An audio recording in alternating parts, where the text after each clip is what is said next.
আসে আমার আল্লাহ কেমন মাসুক আর কেমন আশেক আমরা।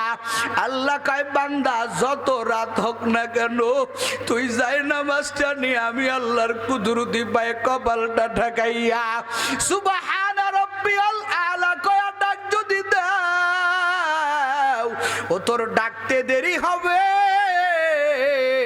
আমি আল্লাহর জবাব দিতে দেরি হবে না।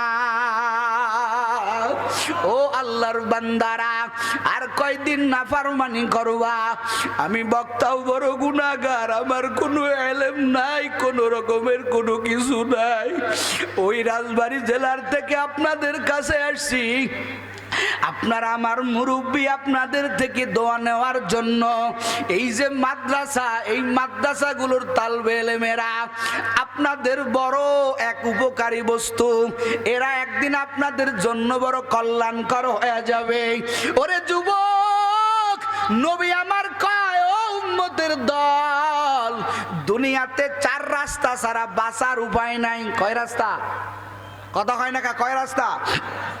চার রাস্তা ছাড়া বাঁচার উপায় নাই। নবী আমার কয় কুন আলেমান, ও উম্মতের দল, কঠিন ওই জাহান্নাম থেকে যদি বাঁচতে চাও, ভয়ঙ্কর ওই আযাব থেকে যদি বাঁচতে চাও, এক নম্বর পথ গ্রহণ করে নাও। কুন আলেমান, আলেম হয়ে যাও। আলেম কাকে বলে?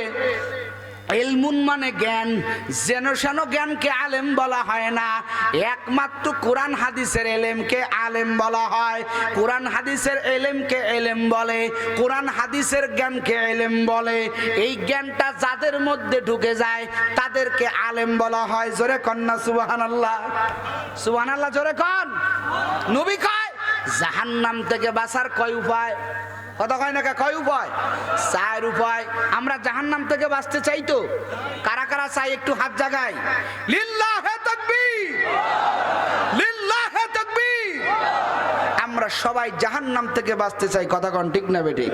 নবী আমার ফর্মুলা দেয়, এক নাম্বার কুন আলেমান, তুমি আলেম হয়ে যাও, জাহান্নাম থেকে বাঁচতে পারবা। নবী আমার কয় ও উম্মতের দল, অনেকের হয়ে যাবে, বয়স বেশি হয়ে যাবে, আলেম হওয়ার সুযোগ নাই।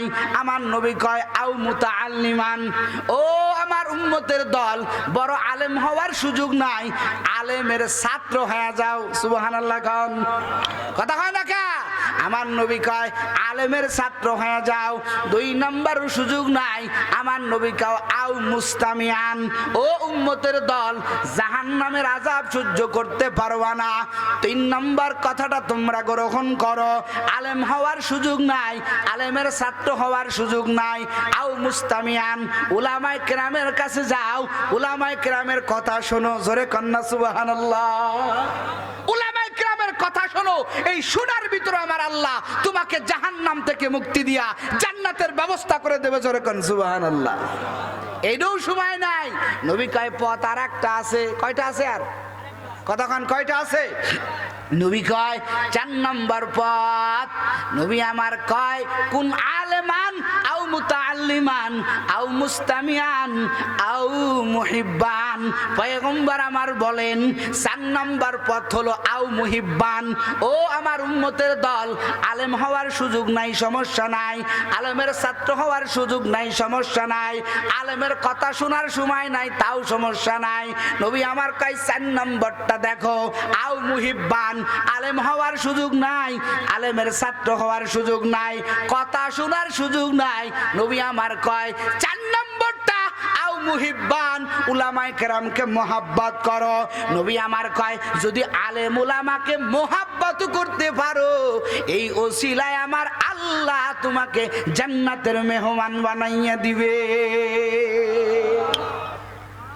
নবী আমার কয় ওয়ালা তাকুন খামেসান ফাতাহলিক। নবী কয় পাঁচ নম্বর আর কোন রাস্তা নাই।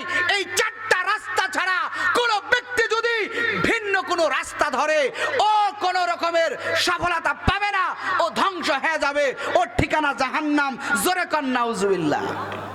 এখানে আমরা বসে আছি, ভাইরা আমার, আলেম হওয়ার বয়স নাই অনেকের, আলেমের ছাত্র হওয়ারও বয়স নাই, আলেমের কথা শোনারও বয়স নাই, কিন্তু আলেম ওলামাকে মোহাব্বত করার এই পথা, এই রাস্তাটা আমাদের প্রত্যেকের সামনে খোলা আছে না নেই? একটু পিছনের বাইরা কান খোলা আছে না নাই? মোহাব্বত কি দিয়া করবেন? মোহাব্বত কি দিয়া করবেন? মাথায় একটু হাত বুলায় দিলেও মোহাব্বত হয়। কথা কন ঠিক না বেঠিক? তবে মোহাব্বতের একটা হাদিস শোনাই, কষ্ট হয় আপনাদের?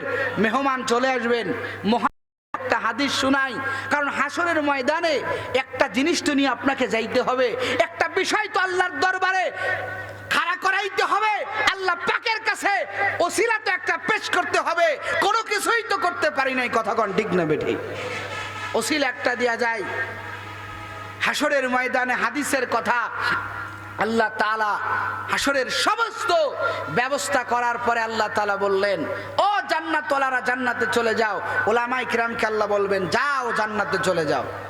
এক আলেম জান্নাতে যাইতে থাকবেন, পথের মাঝে একজন ব্যক্তির সাথে দেখা হয়ে যাবেন, হাত পেরে ধরবেন, ধইরা বলবে, কোথায় যান?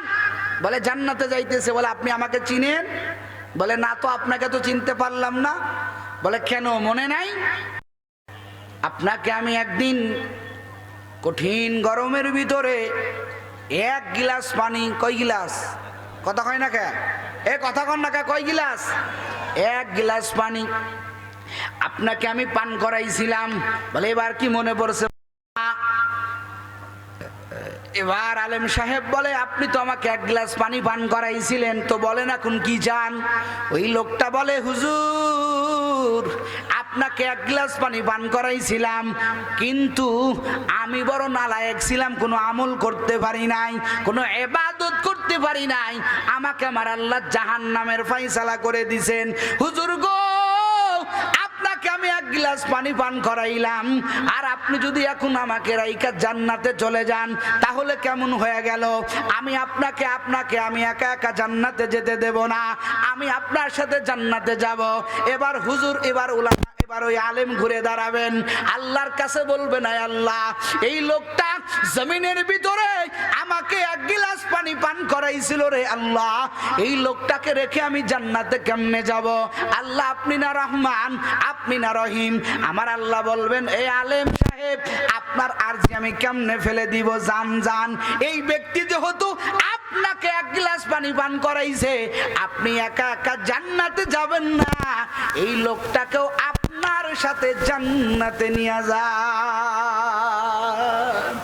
আল্লাহ পাক জান্নাতে নিয়ে যাবেন। এখন আপনাদের হলো আল্লাহ জান্নাতে দেওয়ার সুযোগ করে দিবেন। ওই বেনামাজি গুনাহগার বান্দাটাও একজন আলেমের সাথে জান্নাতে গেল, কিসের কারণে বলেন তো? কথা কয় না কে? সবাই বলেন কিসের কারণে? মাত্র পানি পান করানোর কারণে। কয় গিলাস? কত দাম? কথা কয় না।